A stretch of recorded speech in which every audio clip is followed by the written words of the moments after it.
فروخت کرتا تھا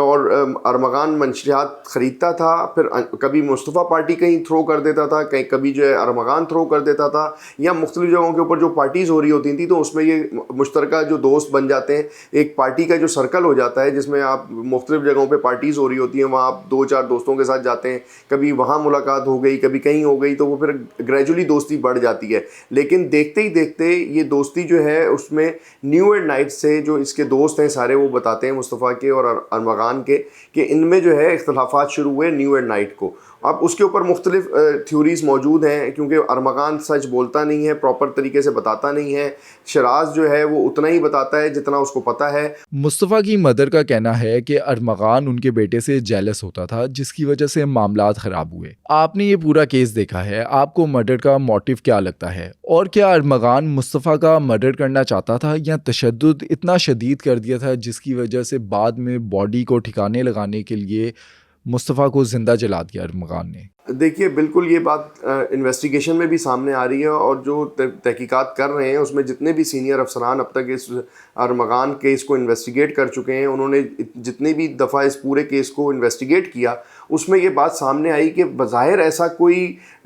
مسئلہ نظر نہیں آتا کہ جس کے پیچھے اس طریقے سے قتل کر دیا جائے اور کراچی سے لے کے بلوچستان لے جا کے اس کو زندہ جلا دیا جائے. جو نظر آئی بات بالکل ایسی تھی کہ کہیں نہ کہیں جیلسی کا عنصر ضرور تھا. ارمغان میں یہ جیلسی مصطفیٰ کو لے کے پائی جاتی تھی کہ مصطفیٰ کے پاس ذرا پارٹی بوائے ہے، لڑکیوں سے دوستیاں زیادہ ہیں، لوگ اس کے ساتھ ذرا دوستی ذرا جلدی کرتے ہیں، زیادہ کرتے ہیں، اور اس بات کو لے کے بالکل کہیں نہ کہیں رفٹ تھی. اور اس میں جو میں نے آپ کو بتایا کہ جو لڑائی ہوئی آخری وہ کسی لڑکی کے پیچھے ہوئی اور وہ لڑکی کی بنیاد پہ ہوئی. اچھا وہ لڑائی جو ہے مصطفیٰ کو پتہ تھی اور اس کی وجہ ارمغان کو پتہ ہے. شراز کو جتنا پتہ تھا اس کی بات سے اندازہ ہوا کہ لڑائی جو کے پیچھے جو ہے وہ کوئی لڑکی ہے، اس لڑکی کی وجہ سے یہ لڑائی جو ہے وہ زیادہ شدت اختیار کر گئی. اچھا شراز کا جہاں تک رول ہے، شراز اس کو ڈائریکٹلی مارنے میں انوالو نہیں ہے. شراز اس دن وہاں پہ پہنچ گیا تھا ارمغان کے گھر پہ، اور ارمغان اس ٹائم پہ مصطفیٰ بھی آ گیا تھا، تو اس دوران ارمغان نے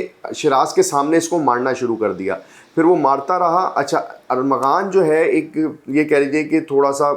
شدت پسندی اس کے اندر کہہ لیں، غصہ کہہ لیں کہ شدید غصے والا لڑکا ہے، اور اس نے جو ہے غصے میں جب اس کو مارنا شروع کیا تو اس کے پاس ویپن بھی بہت زیادہ ہے. تو شراز جو ہے وہ ڈر گیا، شراز کی ڈری ہوئی کیفیت ہو گئی. تو وہ شراز اپنے انٹرویو میں بھی بتا رہا ہے کہ اگر میں ایسا کر لیتا تو یہ مجھے بھی مار دیتا، اگر میں اس کو روکتا تو یہ مجھے مار دیتا. بلوچستان میں بھی وہ یہ کہہ رہا تھا کہ اگر میں ایسا کر لیتا تو یہ شاید مجھے بھی مار دیتا، میں خوف میں مبتلا ہو گیا تھا. لیکن ظاہر ہے کہ اس کے سامنے یہ پورا انسیڈنٹ ہوا، اس کو پہلے زخمی کیا گیا، پھر دونوں نے گاڑی میں اس کے ساتھ اس نے اس کی مدد کی گاڑی میں ڈالنے کی، اور پھر اس کو وہاں تک بلوچستان لے جا کے آگ لگانے تک میں شراز جو ہے اس کے ساتھ تھا. تو اس لیے اس کا ظاہر کیس میں وہ شامل تو ہو گیا ہے اور کیس میں اس کا نام بھی ہے. اب اس میں سوال یہ بنتا ہے کہ جب پولیس چلان کرے گی تو کیا شراز کو ملزم بنا کے چلان کرے گی یا شراز کو کیس کا واحد گواہ بنا کے پیش کرے گی؟ کیونکہ شراز ہی ابھی تک جو ہے پولیس کے پاس جہاں دوسرے ایویڈنسز موجود ہیں اس میں سب سے بڑا موقع کا جو ایویڈنس یا گواہ ہے وہ شراز ہے.